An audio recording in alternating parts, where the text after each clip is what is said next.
2 தீமோத்தி புஸ்தகம் 2வது அதிகாரம் 7ஆம் வசனம். நான் சொல்லுகிறத சிந்தித்துக்கொள், கர்த்தர் எல்லா காரியத்திலும் உனக்கு புத்தியை தந்தருள்வார். பவுல் தீமோத்திக்கு சொல்றாரு, நான் சொல்றேன்ல, உங்களுக்கு லெட்டர் எழுதி தரேன்ல, அதை வாசிக்கிறல்ல, அதை பார்க்கறல்ல, அதை விட்டுறாத, அதை சிந்திச்சுட்டே இருன்றார். நீங்க பிரசங்கம் கேட்குறீங்கல்ல, வீட்டில் போய் நீங்கள் சிந்திக்கிறீங்களான்னு கேட்டால் சிந்திக்கிற கிடையாது. சில பேர்கிட்ட நான் பிரசங்கம் பண்ணிட்டு சில பேர்கிட்ட கேட்பேன், இந்த மாதிரி என்ன சொன்னேன். கிட்டத்தட்ட மாரத்தான் ஓட்டம் ஓடிக்கிட்டு தண்ணி கிடைக்காம தவிக்கிற மாதிரி என்ன பாஸ்டர் அதானே அப்படின்பாங்க. அதுதான் அவர் சொல்றாரு, நான் சொல்றத சிந்திச்சு கொண்டே இரு. அப்போ ஒன்று பிறக்குதுன்றாரு, புத்தி பிறக்குதுன்றாரு. நான் சொல்றத என் பிரசங்கத்தை சிந்திச்சு கொண்டே இரு, உனக்கு புத்தி பிறக்கும். கர்த்தர் எல்லா காரியத்திலும் உனக்கு புத்தியை தந்தரலுவான். நீ செய்கிற ஒவ்வொரு காரியத்திலையும் புத்தி இருக்கும், புத்தியா செய்வ, அதனால வெற்றி பெறுவ. ஏன்னா பவுல் சொல்ற வார்த்தை பவுலுடைய வார்த்தை அல்ல, அது கர்த்தருடைய வார்த்தை. கர்த்தருடைய வார்த்தை ஞானம், அறிவு, புத்தி எல்லாம் நிரம்பி இருக்குது. அதனால இந்த வார்த்தையை கேட்டுட்டு விட்டுறாத, அதை சிந்திச்சுட்டே இரு. நமக்கு ஏன் சர்ச்சைக்கு கேட்க வந்திருக்கிறோம்னா, கேட்டுட்டு போறதுக்கு வரல, கேட்ட உடனே இதை அற்புதம் செய்ய போறதும் கிடையாது. இதை கேட்டுக்கிட்டு மறுபடி சிந்திக்க சிந்திக்கத்தான் எனக்கு அதுல இருந்து புத்தி பிறக்குது. இப்போ அந்த புத்தியாய் காரியத்தை செய்யும்போது தான் வெற்றி வருது. கேட்ட உடனே நடந்துருமா? அப்படி நடக்க. நான் வாசிச்ச உடனே நடந்துருமா? நடக்காது. நான் பைபிள் படிச்ச உடனே நடந்துருமா? நடக்காது. அப்போ பைபிள் கேட்கிறேன் நானும், உடனே நடக்கல, ஆனா நடத்திப்பிக்க வைக்கணும். அதை சிந்திக்க சிந்திக்கத்தான் அதுல இருந்து மனுஷனுக்கு புத்தி பிறக்குதுன்ற. தெய்வ வார்த்தையை சிந்திக்கும் போது புத்தி வருதுன்றாரு. அந்த புத்தியினால சகல காரியத்தை நம்மளால செய்ய முடியும் சொல்றாரு. அப்ப நான் கேட்கிறவனாயிராம அதை தியானிக்கிறவனாயிருந்து அதை செயலாற்ற வரைக்கும் அந்த தியானத்துல நான் புத்தியை தேடுறேன். ஏதாவது செய்ய புத்தி கிடைக்காது. இதுக்கு சொல்றாரு பாருங்க, 2 வசனம் சொல்ற பாருங்க. நீதிமொழி 2:6 அவர் வாயிலிருந்து அறிவும் புத்தி வரும். கர்த்தருடைய வார்த்தை, அவர் வாயிலிருந்து வார்த்தை வருதான், அதுல அறிவும் புத்தியும் இருக்குதுன்றார், வருதுன்றார். அதை கொஞ்சம் சிந்திச்சு பாருங்கன்றார் இல்லையா? 1 யோவான் 5:20 சொல்றாரு, தேவகுமாரன் வந்து நமக்கு புத்தியை தந்தருள்வார். ஏசு ஏன் வந்தாரு அப்படின்றாரு. ஏசு இங்க பூமிக்கு ஏன் வந்தாரு? பிரசங்கிச்சுட்டு போறதுக்கு இல்லை, அந்த பிரசங்கத்துல புத்தி இருக்குதான். அவருடைய ஒவ்வொரு பிரசங்கத்திலையும் உங்களுக்கு புத்தியை தர்றாரு. அது அப்படி தூக்கிட்டு போங்க, தூக்கிட்டு போய் கொஞ்சம் நேரம் இருந்து மெடிடேஷன் பண்ணுங்க, தியானிங்க. இன்னைக்கு பாஸ்டர் என்ன சொன்னார், அடுத்த வாரம் வரைக்கும் இந்த அவருடைய பிரசங்கம் உங்களுக்கு புத்தி வர்றதுக்கு தியானத்துல இருக்கணும், சிந்திச்சுட்டே இருக்கணும். அதை அடுத்த வாரம் நீங்க வரணும்ல, அடுத்த வாரம் வரைக்கும் உங்களை தாக்கு பிடிக்கிறது இந்த பிரசங்கத்தை சிந்திக்கிறதுல தான். நம்ம கேட்டுக்கிட்டு சர்ச்சிலேயே போட்டு போயிடும், சிந்திக்கிறதே கிடையாது. தோல்வியே நம்ம சுமக்க காரணம் இருக்குன்னா வசனத்தை சிந்திக்கிறது கிடையாது. அதை சிந்திக்கணும், எடுத்து உள்ள வச்சு இந்த வாரம் என்ன சொன்னாங்க, இந்த கருத்து நல்லா இருந்துச்சு, இது சூப்பரா இருந்துச்சு, அதுல ஒவ்வொன்றுலையும் ஒவ்வொரு புத்தி பிறக்குது. புத்தியை தந்துட்டே இருக்கிற கர்த்தர். பெரிய காரியங்களை நான் செய்யறதுக்கு காரணம் புத்தியா செய்யறேன். ஏன்னா வசனத்தை படிக்க படிக்க தியானிக்க புத்தி கிளம்புது. என்ன செய்யலாம், எது பண்ணலாம், எது சரியா வரும், இந்த காலத்துல எதை பேசலாம் அப்படின்னு பேசிட்டே இருக்கும். அப்போ தேவ வசனத்துல சிந்திக்கும் போது புத்திமானா மாறுறான், எல்லா காரியம் சக்சஸ் ஆயிருது இல்லையா? எல்லா காரியத்திலும் புத்தியை தர்றாரு, செய்யறான், சக்சஸ் ஆயிடறான். இப்போ இந்த பிரசங்கத்துல இந்த வசனத்துல என்ன சொல்லி தர்றாரு அப்படின்னா, நம்மளுக்கு புத்தி கட்ட, அதனாலதான் கெட்டு கிடக்குறோம். புத்தி குறைவா இருக்குது, அதனால கெட்டு கிடக்குறோம். இப்போ புத்தியை தர்றாரு தேவகுமாரன் வந்து, அது வசனத்துல இருக்குது, அதை கேட்குறீங்க, ஆனா உங்களுக்கு அதுல புத்தி தோணல. திருப்பி திருப்பி அதை தியானிங்க, திருப்பி திருப்பி கேளுங்க, புத்தி வந்துருன்றாரு. இப்ப புத்தியுடைய பவரை சொல்றாரு பாருங்க.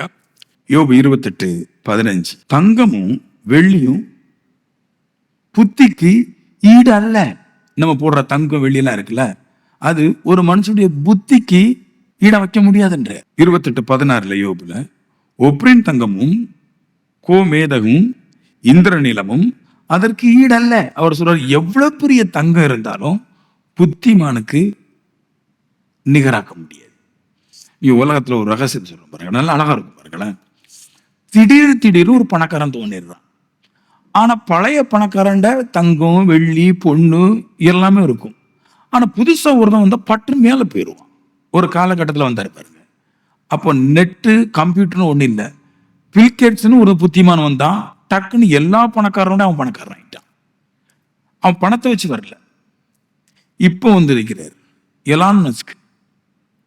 அவங்க அப்பா அம்மா ஒரு வாத்தியம்.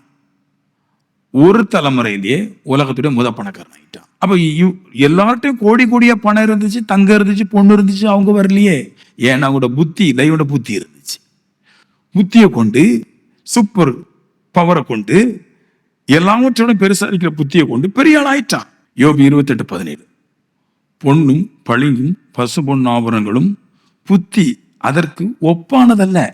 இதெல்லாம் பெருசா பேசக்கூடாது. நம்ம வந்து அவங்க பணக்காரங்க, இன்னைக்கு பணக்காரன் ஆயிட்டாங்க, அவங்களை இப்படி தாண்ட முடியும், அவங்க பெரிய கோடீஸ்வரன், இதெல்லாம் பேசவே கூடாது. நான் பேச மாட்டேன். அவங்களுக்கு பெரிய சர்ச் இருக்குது, நிறைய ஆத்மா இருக்குது, அவங்களெல்லாம் எப்படி நான் தாண்டி போவேன், அப்படிலாம் பேச மாட்டேன். எனக்கு நல்லா ஒன்று தெரியும், புத்தி இருந்தா அவங்களோட பெருசாகிடுவேன். பணத்தை வச்சு எல்லாம் பெருசாக்குறது. புத்தி இருந்தா பெருசாகும். நம்ம புத்தி கட்ட இங்க பிரேயர் நீளம் இருக்குது, புத்தி குறவு. வாயில அடிச்சு விடுறது மணிக்கிற பிரேயர், அறிவே இல்லாத பிரேயர் அடிக்கும். அறிவில்லாத மனுஷன் அடிக்கிறான். புத்தி இருந்தா சூப்பரா இருந்தா எல்லாவற்றோடும் பேசுன்றார் புத்தி. நீதிமொழி 2:11. புத்தி உன்னை பாதுகாக்கும். புத்தி இருந்தா பாதுகாப்பு. புத்தி இருக்கிற மனுஷன் போனை போட்டு நோண்ட மாட்டான், பேச மாட்டான். புத்தி இருக்கிற மனுஷன் தெரியும். சொல்ற மாதிரி இப்போ ஒன்று சொல்லுவோம் பாருங்க, புத்தி உள்ள மனுஷன் புத்தி உன்னை பாதுகாக்கும். புத்தி இருந்தா அந்த புத்தி மனுஷன் நம்மளை பாதுகாக்க முடியாது. நம்ம சில நேரத்தை சொல்லுவோம், நான் ஒரு அனாதை, நான்லாம் ஃபீல் பண்ணிருக்கிறேன். கஷ்டப்பட்ட நேரத்தில் அனாதையா இருக்கிறோம், குடும்பமே பார்க்கல நம்மளோட. இப்படி ஒரு அனாதை இருக்கிறோம், அண்ணன் தம்பி மாமா மச்செல்லாம் இருக்கிறாங்க, அனாதை மாதிரி சாப்பாடு வழி இல்லாமல் இருக்கிறோமே. ஆனா என் ஒரு பிரயாசம் இருந்தது, பிடிவாதம் இருந்துச்சு, நான் ஒரு தப்பிட்டேன். இப்போ படிக்கும்போது கொஞ்சம் மேல கிளம்பி வந்த பின்னாடி சொல்லுது, புத்தி தான் உன்னோட குடும்பம். அவன் ஒரு ஆள் இருந்த போது இந்த உலகத்தை ஜெயிக்கலாம். புத்தியை பார்த்து வாய்ந்து அழைப்பாயாக அப்படின்னு சொல்றாரு. புத்தி நீ வா எனக்கு அப்படின்னு கூப்பிடுறாரு. நீ வா எனக்கு நீ வேணும். ஞானத்தை பார்த்து கூப்பிடு, புத்தியை பார்த்து கூப்பிடு, எனக்கு நீ வா வான்னு கூப்பிடு. ஏன்னா அது என்னை பாதுகாக்கும். புத்தி உள்ள மனுஷன் தன்னை பாதுகாக்கிறான்றது. அடுத்து சொல்லுது நீதிமொழி 16:22. புத்தி தன்னை உடையவருக்கு ஜீவ ஊற்று.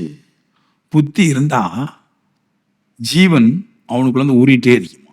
இது சொல்லலாம் ஐடியா, நல்ல நல்ல ஐடியாக்கள் வந்துட்டே இருக்கு. என்ன பண்ணலாம்னு சொல்லிட்டு ஊறிட்டே இருக்கும், வந்துட்டு தான் இருக்கும். என்னால நிக்க முடியாது பாருங்க. அடுத்தடுத்த காரியத்தை போயிட்டே இருப்பேன். ஒன்று முடிஞ்சிட்டுனா நிக்க மாட்டேன். அதுக்கு ஒன்று செய்யும் போது தான் நம்ம அடுத்ததுக்கு போக முடியும். ஒன்று செய்யாமல் இருந்தாலும் அடுத்து போக முடியாது. ஒன்று செய்யும் போது ஒன்று நிறைவேற்றிட்டேன், அடுத்து சொல்லணும், இன்னொன்னு செய்யலாமே, இதுல ஒரு குறைபாடு இருக்குது, இது இப்படி போலாம்னு சொல்லிக்கிட்டே இருக்கும். புத்தி சும்மா இருக்காது, ஒவ்வொன்றையும் செய்ய வச்சு அப்படியே உயர்ந்த நிலைமை கொண்டு போகுது. இது ஒரு ஜீவ ஊற்று. இதை எடுத்து உள்ள வச்சு தியானிச்சுட்டு இருந்தா வந்துட்டே இருச்சு. இந்த புத்தியுடைய பவரை பாருங்களேன். ஒரு காரியத்துல இல்லை, ரெண்டு காரியத்துல இல்லை, எல்லா காரியத்தையும் சூப்பரா செய்யும். அப்போ என்ன, புத்தி இருந்தா பயன்ட பிடிச்சிக்கோங்க. நம்ம சொல்லுவோம், நம்மளால ஒரு 2 விஷயத்துக்கு மேலே செய்ய முடியாது, ஒரு 4 விஷயம் ஒரு மனுஷன் செஞ்சிடலாம். நான் சொன்ன புத்தி இருந்தா எல்லா காரியத்தையும் செய்வோம். அதான் சொல்றது, புத்தி எல்லா காரியத்திலையும் உங்களை உயர்த்தும். புத்தி இருந்தா எல்லா காரியம் செய்வோம். புத்தி கெட்டவன் தான் 1-2 நின்றுறான். அவன் புத்தியினுடைய அளவு அவ்வளவு தான், அதனால 1-2. புத்தி தேவ புத்தி வரும்போது எல்லாவற்றையும் செய்வான், எல்லா பக்கமும் சக்சஸா ஓட்டிட்டே இருப்பான். ஏன்னா அவனுடைய பிரெயின் அவ்வளவு பவர்ஃபுல்லா இருக்கு. நம்ம ஆவிக்குரியர்கள் வாய் பவர்ஃபுல்லா இருக்குது, பயங்கரமா இருக்கும். இங்க பார்த்தா ஒண்ணு கிடையாது. அது என்ன சொல்றதுன்னா, அது தியானம் பண்ணு. ஹார்ட்ல இருந்து எடுத்து மூளைக்கு கொண்டு போ, மூளையில இருக்கிறத எடுத்து ஹார்ட்டுக்கு கொண்டு வா. இதான் சிந்தை, இதுதான் தியானிக்கிறது. இங்க இருந்து அங்க யோசிக்கும், அங்க இருந்து இங்க யோசிக்கும், மாத்தி மாத்தி யோசிச்சுட்டே இருந்தேன். இந்த மிஷின்ல அடிபட்டு ஏதோ ஒன்று கிடைக்கும் வசனத்துல இருந்து. பூமியும் அதன் நிறைவும் கர்த்தருடையது. கர்த்தர் தான் உண்டாக்குனாரா. எப்படி உண்டாக்குனாரா கர்த்தர்? புத்தினால வானங்களை உண்டாக்குறான்னு பைபிள் சொல்லுது இல்லையா? அப்படி சொல்லிக்கிட்டு அப்படி என்ன அர்த்தம்னா, நம்ம விரும்புகிறோம்ல தங்கம், வெள்ளி, பொண்ணு, வைடூரியம், கோமதம், வானம், இது எல்லாம் கர்த்தர் வார்த்தையினால் உண்டாக்குனார். ஆனா அது புத்தியா உண்டாக்குனார். அவரோட புத்தி தான் இது உண்டாக்கிச்சினார். தங்கம் எப்படி இருக்குன்னு அவரோட புத்தியில ஒரு கூர்மை இருந்துச்சு.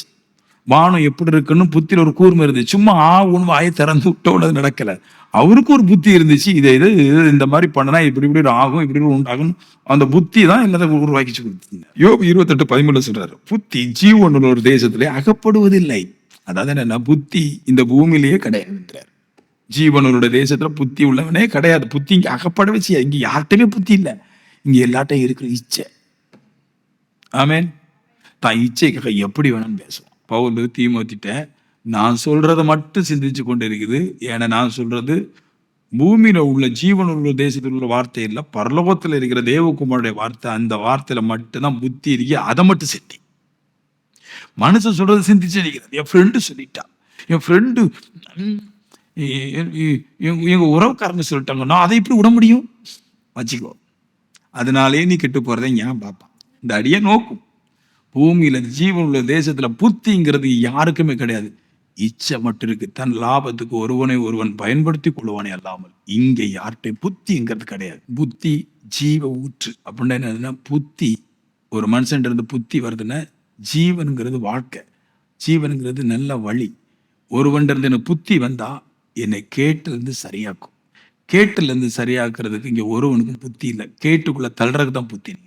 அதனால சொல்றாரு, இங்க மனுஷன் பேசுற எந்த பேச்சுக்கும் நீ இடம் கொடுக்காம வானத்துல இருந்து வந்த கர்த்தருடைய வார்த்தையை அதை எடுத்து உள்ள சிந்திச்சுட்டேரி, நீ தான் உலகத்துல பெரிய ஆளாக. புத்தி இல்லாத மனுஷனுடைய வார்த்தை, ஜீவன் உள்ள தேசத்துல புத்தி இல்லாத வார்த்தை நான் கேட்க மாட்டேன். இங்க யாரும் பரிசுத்தவன் கிடையாது. இங்க யாரும் நல்லவங்க கிடையாது. இங்க யாருக்கும் நல்ல செய்ய போறதும் கிடையாது. எல்லாருமே பலகினர்கள். ஒண்ணு புரிஞ்சுக்கணும், நான் நல்லா ஆகுறதுக்கு ஒரே ஒரு ஓரால மட்டும் தான் முடியும், தேவனுடைய வார்த்தையினால. அந்த வார்த்தையை எடுத்து சிந்திச்சுட்டே இருந்தா நம்ம நல்லா ஆயிடலாம். தானியேல் 4வது அதிகாரம் 33வது வசனத்துல இருந்து 36வது வசனம் வரைக்கும் நேபுகாத்நேச்சர் நேச்சர் ஒரு பெரிய பணக்காரர். அப்படியே மாடி வீட்டுக்குள்ள இருந்து சொல்றாரு, இந்த பாபிலோன் என்னால் உண்டாக்கப்பட்டது, சூப்பரா இருக்குது. உலகத்தில் இருக்கிற எல்லாரும் பாபிலோன்ல போய் தான் சாப்பாடு வாங்குவோம், பிஸ்னஸ் பண்ணுவோம். இன்னைக்கு இருக்கிற அமெரிக்காவை பார்க்கலாம், அன்னைக்கு இருந்த பாபிலோன் மகாநகரம் பெருசு, பெரிய பவர்ஃபுல். இன்னைக்கு தான் அமெரிக்கா கொஞ்சம் இருக்கு. அது அமெரிக்கா ஒத்த ஆளை இல்லை, நிறைய கூட்டு சதி. அன்னைக்கு பாபிலோன் ஒத்த நாடு, சூப்பரா ஆண்டு இருந்துச்சு. அவன் சொன்னான், இதெல்லாம் என்னால் அதாவது என் புத்தியினால் இதை நான் உண்டாக்குனார். வானத்துல சத்தம் வந்துச்சான், உன் புத்தியா? இப்ப அந்த புத்தியை நான் எடுத்துடுறேன் பாரு. வானத்திலிருந்து புத்தி எடுக்கப்பட்டுச்சு. அப்புறம் பார்த்தா இவன் புத்தியை பார்த்தா ஆடோட கூட படுத்து கிடக்கான். எங்க மனுஷன் புத்தி நாயோட, ஆடோட, பாவியோட, குரங்கோட தான் படுத்து கிடப்பான். மனுஷ புத்தியாத்தான். புத்தியை உருவிட்டாரு. அவன் வேதம் சொல்லுது, ஆடு மாடோட பனியில நினைஞ்சிட்டு இருந்தான். மனுஷனுக்கு பனியில தூங்குறதுல பிடிக்கும். மனுஷனுக்கு நல்ல நோய் வரும் பாருங்க, மழையில குளிக்கிறது பிடிக்கும். அவன் புத்தி அவ்வளவுதான். அவன் புத்தி கோட்டர் அடிக்கிறது தான். அவன் புத்தி குறை சொல்றதுதான். அவன் புத்தி வேலை பண்ண முடியாது. மனுஷ புத்தி கேடு. அந்த புத்தியை உருவி விட்டாரு. அவனை பார்த்தா ரொம்ப கட்டி போயிட்டான். அதாவது பனியோட படுத்து நகமெல்லாம் வளர்ந்துச்சான், பெருசா ஆர்மார் மாதிரி. அந்த மாதிரி மனுஷ புத்தி கேடு. அந்த மனுஷ புத்தி நீ எங்க பார்க்கலாம்ல, குறவத்துல பார்க்கலாம். அதான் மனுஷ புத்தி.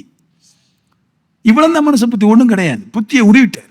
அப்புறம் வானத்தை நோக்கி பார்த்தான், ஆண்டவரே, நான் என்னுடைய புத்தினால நல்லா வந்தா நினைச்சிட்டு இருந்தேன், கொஞ்சம் இறக்கம் செய்யும், மறுபடியும் அந்த புத்தி எனக்கு தாரும் கேட்டோன்னா மறுபடியும் புத்தியை வச்சோன்னா மறுபடியும் ராஜாவாயிட்டான். அவன் தேவ புத்தி இருந்த ராஜாவாயிடுறான், மனசு புத்தி இருந்தா கெட்டு போயிடுறான். நம்ம புத்தினால தானே கெட்டு கிடக்கும். நம்மளுடைய ஹார்ட்ல நம்மளே ஃபீல் பண்றது, நான் என்னைய மாதிரி ஞானவனை யாரா இருக்கா தெரியுமா, எனக்கு இவ்வளவு டேலண்ட் தெரியுமா? டேலண்ட் தான் தெரியுது. நம்ம எல்லாருக்கும் என்னைய சேர்த்து தான் சொல்ல தெரியுது. நம்ம டேலண்ட் புத்தியில ஓடி ஓடி ஓடி ஓடி நம்மளையே பெரிய ஞானி நினைச்சிட்டு ஓடி ஓடி தானே கெட்டு கிடந்தோம். என்னைக்கு நம்மளால ஒண்ணும் முடியாது, இந்த வசனத்தை தியானிக்கிறதுனாலதான் ஒரு கட்டத்துக்கு போக முடியும் தெரிஞ்ச பின்னாடி அதை பிடிச்சி தியானிக்கிறவன் சக்சஸ் ஆகிடுறான். இதை படிச்சு இதே கொண்டு வாங்க, ஒரு குறிப்பிட்ட அந்த மனுஷன் கீழே போயிருவோம். நல்ல கேரக்டரே வராதுங்க. நம்மளுக்கு மிக மோசமான மனுஷனா இருப்போம். கையில் எடுக்க உதவாத மனுஷனா இருக்கும் மனசு புத்தி. தேவ புத்தி அப்படி கிடையாது, பெருசாயிடும்.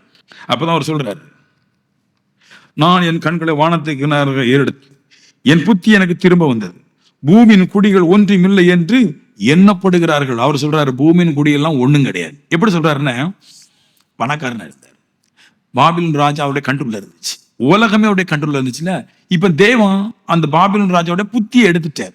இப்போ மந்திரிகள், மத்தவங்க, குறி சொல்றவங்க, பேய் பார்க்கறவங்க, டேலண்டா இருக்கிறவங்கள எல்லாரும் கூப்பிட்டு விசாரிக்கிறார். எனக்கு மறுபடியும் இந்த ராஜ்யம் வேணும். அவங்களுடைய புத்தினால அவனை கிளப்பி வைக்க முடியல.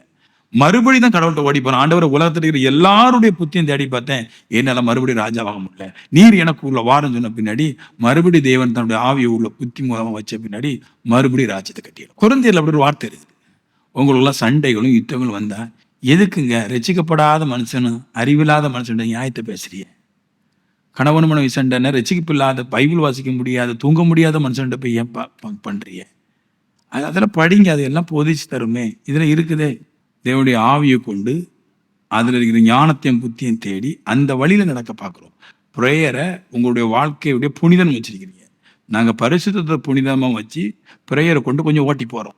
நீங்கள் ப்ரேயரே வாழ்க்கைன்னு வச்சிருக்கிறீங்க, மற்றதெல்லாம் விட்டுருக்கீங்க. பைபிள் படிக்கிற ஒரு மனுஷன், பைபிள் புரிகிற மனுஷன் ஒரு முதல்ல சொல்லும் பொல்லாப்புல வீடு. ஜெயிலில் இருந்து வெளியே வராமல் ஒருவனும் ஒன்றும் சாதிக்க முடியாது. அப்படிதான் பாவத்திலிருந்து வெளியே வராமல் ஒருவனும் ஒன்றும் சாதிக்க முடியாது. கொஞ்சத்துல உண்மையாரி அநேகத்தில் அதிகாரியை வைப்பான். அப்படின்னா கொஞ்சம் இருக்கு பாரு, அதுலேயே டெஸ்ட் பண்ணி பாரா. நீ பாரா, உன் சபையில் ஒரு 100 பேர் வராங்க, அந்த 100 பேர்ல இந்த 100 பேருமே ஒஸ்ட்டு தான் வர்றாங்க. இப்போ இதுக்கே இப்படி வரைய, நாளைக்கு பெரிய பெரிய பணக்காரங்க வாழ்நாள் முழுவதும் நல்லா ரிச் வாழ்க்கை வாழ்ந்தவங்க ஒரு 40 பேர் உன் சபைக்கு வந்தா நீ எப்படி நிற்ப? கேட்குற சரிதான். ஆண்டவர் கேட்கும்போது சர்ச்சை ஒன்னால உன்னோட பிரயாசத்தை நீ கொண்டு வந்துட்ட, ஆனா ஆட்கள் வரும்போது நீ எப்படி நிற்ப? இந்த சின்ன சின்ன ஒழுங்கா பல்லு தேய்க்காத பைக்கில் பார்த்துக்கிட்ட எடக்கு பண்ணிட்டு இருந்தா, ஹை லெவல் பாய்ஸ் வரும்போது நம்ம எப்படி நிற்போம்? ஹை லெவல் லேடி வரும்போது எப்படி நிற்போம்? கேட்கறது பிரச்சனை இல்லை, திறந்துருவேன். ஆனால் தந்த அன்னைக்கும் சபநாசமா போயிருமே, நீ கெட்டு போயிருவியே. பட் ஃபர்ஸ்ட் ஸ்டடி ஸ்ட்ராங்கா இரு நீ, அப்பதானே தர முடியும். இன்னும் கொஞ்சம் மைண்ட்ல கட்டப்படுது. ஆமா, இது உண்மை, கரெக்டாக சொன்ன உண்மை. நான் பேசும்போது தீர்க்கதரிசனுக்கு வந்து உள்ளது, இது உண்மை. நான் ஸ்ட்ராங்கா நிற்கணும். இதுக்கே விழுந்துட்டேனே. கடவுள் தர்றதுல மோசமான கிடையாது, தந்தா நம்ம கெட்டு போவோம். இப்பவே மனக்கட்டுப்பாடு இல்லை. அப்போ நம்ம ஸ்ட்ராங் ஆகணும்னா நம்ம மைண்டை கரெக்டாக வச்சுக்கணும். இவ்வளோ நேரம் நான் இருக்கிறோம்னா இன்னும் ரொம்ப நேரம் நான் இருக்கணும், இன்னும் கொஞ்ச நேரத்தை இன்னும் அதிகரிக்கும். நான் ஸ்ட்ராங்காக இருந்தால் தான் என் பிள்ளைகளை நடத்த முடியும். பொண்ணுக்கும் பொருளுக்கும் விழாமல் நிற்கும், காசு பணத்துக்கு விழாமல் நிற்கும், அளவுக்கு அதுக்கு மயங்காமல் நிற்கும். அதுக்கு ஒரே ஒரு வழி, இதை சிந்தி, இதை யோசி, இதுல நின்று கரெக்டாயிட்டு அதே சிந்திச்சுட்டு புத்தி சொல்லும், புத்தி பிறக்கும். எல்லா காரியத்திலும் புத்தி வரும், முத காரியத்தில் பொல்லாப்ப விடு வேண்டாம். ஆனா இதை யாருமே ரசிக்கிறது இல்லை. தான் மாம்சத்தை நிறைவேற்ற தான் மாம்சத்துல இருக்கிற ஆசைகளை நிறைவேற்ற பாடுபடுறோமே தவிர தேவன் நினைக்கிறத நிறைவேற்ற இங்க யாரும் ஆசைப்படுறது. சுகபோகமா வாழ்கிற உயிரோடு செத்து போயிடுவோம். நம்ம நல்ல சுகபோகமான வாழ்க்கை கிடைச்சுன்னா செத்துருவோம், அப்படி அடுத்த கடத்து போயிடுவோம். அப்போ கொஞ்சம் கடமை இருக்கட்டும், அதுலையும் அதுக்கு வேண்டி நல்லா ப்ரேயர் பண்ணி பிரயாசப்பட்டு ஓடலாமே. நல்லா ஜாம் நடந்துட்டுனாலும் விழுந்து போயிடுவோம், ஜாம் நடந்தாலும் விழுந்து போயிடுவோம், தியானிக்காம இருந்தாலும் விழுந்து போயிடுவோம். ஸோ வசனத்தை தியானிப்போம், இது நம்மளை கட்டுப்படுத்துகிறது. சங்கீதம் 111:10 சொல்ல, அவருக்கு கட்டளைப்படி செய்வோருக்கு புத்தி உண்டு. இப்ப சொல்ற புத்தி யாருக்கு இருக்கு? பாவத்தை விடுறான். கட்டளைகள் செய்வோருக்கு புத்தி உண்டு. கட்டளை என்னதெல்லாம் சொல்லுதோ அதெல்லாம் செய்யறாங்க பாருங்க, புத்திமான் தான் செய்வான். அவனுக்கு புத்தி இருக்கிறான் செய்யறான். சரி அப்படிலாம் ஒன்று நடக்காட்டான். ஏசப்பா வந்தாச்சு, நம்மளுக்கு ஃப்ரீ, நம்ம பாவத்திலிருந்து விடுதலை ஆக்கியாச்சு, இனி நம்மளுக்கு பாவ பிரச்சனை கிடையாது அப்படின்னு சொன்னா அதெல்லாம் சும்மை. அப்படி பாவ பிரச்சனை எப்பவும் இருக்கு, சாவர வரைக்கும் பாவ பிரச்சனை இருக்கு. இயேசுவை ஏற்றுக்கொள்றதுக்கு முன்னாடி பிரச்சனை சுருக்கம்தான். இப்போ நல்லா சொல்றாங்க இல்லைங்களா, தெய்வம் முதல்ல கற்பனை மட்டும் கொடுத்தாரு, அதுல மக்கள் வாழ முடியல, ரொம்ப கஷ்டப்பட்டான். ஆனா தண்டனை குறவு இருந்துச்சு அவங்களுக்கு. இப்ப 2 கால் இருக்கு, ஒரு பக்கம் நியாயப்பிரமாணம் கற்பனை, ஒரு பக்கம் இயேசு கிறிஸ்து. ஈஸியா இயேசு கிறிஸ்து பிடிச்சிருந்தா இந்த கற்பனையில் நடக்கலாம், ஈஸி. ஆனா ஈஸியான வேலையை செய்ய முடியாம இருந்தா அடி உதப்பலமா இருக்கும். இப்போ 2 பேர், இப்போ உங்களுக்கு 2 கால் இருக்கு ஒரு ஆள்கிட்ட, நான் ஒரு 50 கிலோ தூக்கி வைக்கிறேன், நீங்க கொண்டு போய் சேர்க்கலன்னு கண்டிப்பா உங்களுக்கு பனிஷ்மெண்ட் இருக்கு. ஒரு ஒத்த கால் இருக்கார வைக்கிறான், அவன்கிட்ட நான் ஒரு 50 கிலோ ஏற்றி வைக்கிறேன், அவன் நடக்கிறான் வைக்கிறான், அவனுக்கு முடியலைன்னா அவனுக்கு இறக்கம் கிடைக்கும், ஏன்னா ஒரு கால் தானே இருக்குது. அப்போ இயேசு கிறிஸ்துக்கு முன்னாடி வந்தவங்களுக்கு பிரச்சனை அதிகமா இருந்துச்சு பார்க்குறோம், ஆனா அது குறவு. இயேசு கிறிஸ்து வந்த பின்னாடி நம்ம சரியாம நடக்கிறதா பிரச்சனை ஜாஸ்தி ஆயிடும். ஏன்னா இயேசு பாவத்திலிருந்து ஈஸியா நடந்து போவதற்கு வழிவகுக்கிறாரு. ஆனா நம்ம அதுல சேர்றது கிடையாது. நியாயப்பிரமாணத்துடைய காலத்தை பார்க்கலாம், இயேசு கிறிஸ்துடைய காலகட்டத்துல பிரச்சனை ஜாஸ்தி. ஏன்னா உங்களுக்கு அதாவது வழியே இல்லாத உங்களுக்கு வழி வச்சாச்சு, வழி திறந்தாச்சு. ஆனா அதுல போக மாட்டோம் சொல்லும்போது பிரச்சனை ஜாஸ்தியா இருக்கு. போக முடியாதவனுக்கல்ல பிரச்சனை ஜாஸ்தி, போக மாட்டேன் என்று சொல்றான் அவனுக்கு தான் பிரச்சனை ஜாஸ்தி. கல்லுகிட்ட போவாத, விக்கிரத்துக்கிட்ட போவாத, அண்ணி நாமத்திட்ட போவாத, அடிக்கடி சொல்லுவேன். எல்லாரும் அதை கேட்டுட்டு அப்படியே போறது, அப்படி போறது. மனுஷன் கேட்டுறது எப்படி தெரியுமா? சித்தப்பா முறை, பெரியப்பா முறை, மகன் வந்தான், பாட்டி வந்தா, கர்த்தருடைய கற்பனத்துக்கு வெளியே போட்டாச்சு. போ அப்புறம் சொல்ற பிரச்சனை எல்லாம் நிறைய. நான் சொல்றேன், இந்த பிரச்சனை வந்து செஞ்சிருவீங்கல்ல, நீங்க ஒரு பாவம் செஞ்ச பின்னாடி பிரச்சனை அள்ளி குமிஞ்சு வரும். ஆனா நீங்க செய்த பாவத்தை நினைக்க மாட்டீங்க, பிரச்சனை தான் நினைக்கிறீங்க. நான் எப்படி நினைக்க மாட்டேன், பிரச்சனையை நினைக்க மாட்டேன், நான் செய்த பாவத்தை தான் நினைப்பேன். ஆண்டவர், இது என் பாவத்தினாலதான் இவ்வளவு பெரிய பிரச்சனை இருந்துச்சு, இதுல இருந்து தூக்கும். நீங்க எல்லாம் மாறிடுறீங்க, பாவத்தை அப்படி அதெல்லாம் ஒரு பிரச்சனை கிடையாது அப்படின்னு சொல்றீங்க. பிரச்சனை பற்றி பேசி கிடக்கு எங்க வீட்டுல, குடும்பத்துல அது பிரச்சனை, கல்யாண வீட்டுல அது பிரச்சனை. பாவத்தை யோசி, உன் பிரச்சனை யோசி. அதெல்லாம் நாங்க நீதிமான் தான் பண்றோம். அங்கதான் பிரச்சனை. என்னத்தை மறந்தாலும் ரெண்டே மறக்க மாட்டோம். ஒண்ணு கர்த்தர், இன்னும் அவருடைய கற்பனை. மொத்தம் 25 முதல் வசனத்தை வாசிக்கிறேன். அங்கே பொருளை கொடுத்துடுறாங்க.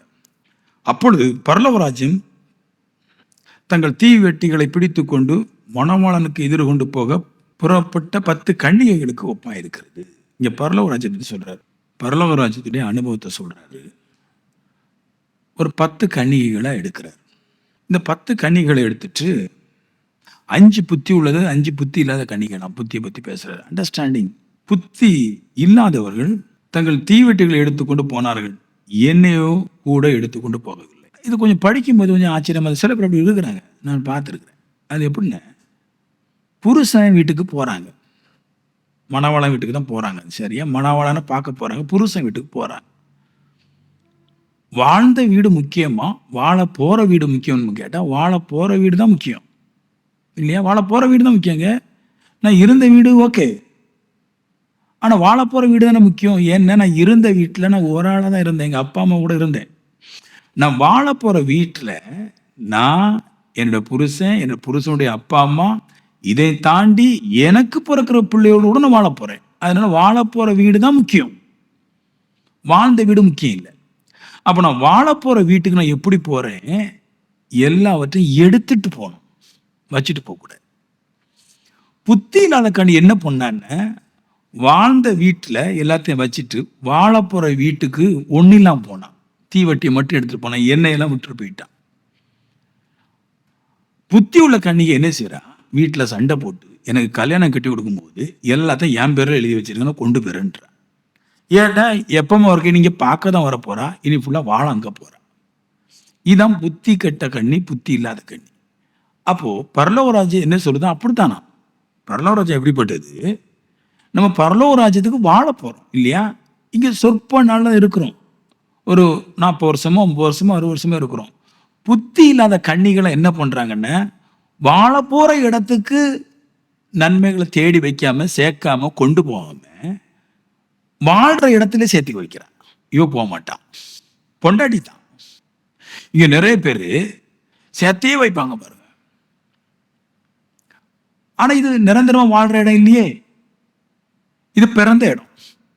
வாழ்ற இடத்துல கொண்டு போகணும். நீங்க பாருங்களேன், பிறந்த இடத்துல நிறைய வச்சிருக்கிறாங்க, வாழ போற இடத்துக்கு கொண்டு போகல. இப்படி ஒரு சூழ்நிலை பூமியில நடந்தா கண்டிப்பா அந்த வீட்டுல பிரச்சனை வரும். ஆவிக்குரிய மனுஷனை பாருங்க, எல்லாரையும் இங்கதான் ஆட்களுக்கு இடம் வாங்கி வைப்பான். கர்த்தருக்கு ஒரு நல்ல ஒரு பாக்ஸ் இருக்கு சர்ச்சில. பரலோக ராஜ்யத்துக்கு நல்லது எதுவுமே கொண்டு போறதே கிடையாது. புத்தி கெட்ட மனுஷன். அதனாலதான் ஆவிக்குரிய சர்ச்சை வளரையில. உலகத்திலேயே உண்மை உள்ள புஸ்தகம் இந்த ஒண்ணுதான். ஆனா ஏன் ஆவிக்குரிய சர்ச்சை வளரலன்னு, அவன் போற தேசத்துக்கு செலவழிக்கிறத பார்க்கணும், இருக்கிற தேசத்துல செலவழிக்க விரும்புறான்.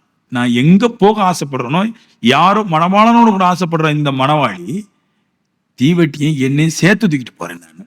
ஏன்னா அங்கதான் என்னுடைய வாழ்க்கை இருக்கிறது. நம்ம எல்லாம் வாழ்ற இடத்துல இறைய வச்சிருக்கிறோம், வாழ போற இடத்துக்கு கொஞ்சம் தான் கொடுக்குறோம். புத்தி உள்ளவ அந்த ராஜ்யத்துக்கு செலவழிப்பான், புத்தி இல்லாதவ இந்த ராஜ்யத்தை செலவழிப்பான். அப்ப பரலோகராஜ்யம் ஸ்ரீதனம் கேட்குது. அங்க போறவங்க அவருக்கு நல்லா செலவழிச்சுட்டு தான் போகணும், கணக்கு காட்டணும். உங்களோட ராஜ்யத்துக்கு இவ்வளவு செலவழிச்சிருக்கிறோம். பைபிள் வாசிச்சா, பைபிள் புரிஞ்சா, கடவுளுக்காக வாழ்றதுக்கு மட்டும்தான் பிடிக்கும். மனுஷனுக்காக வாழ பிடிக்காது. இயேசு தான் பரிசுத்தர்ன்னு அவரை மட்டும் தான் பரிசுத்தரா காட்டணும்.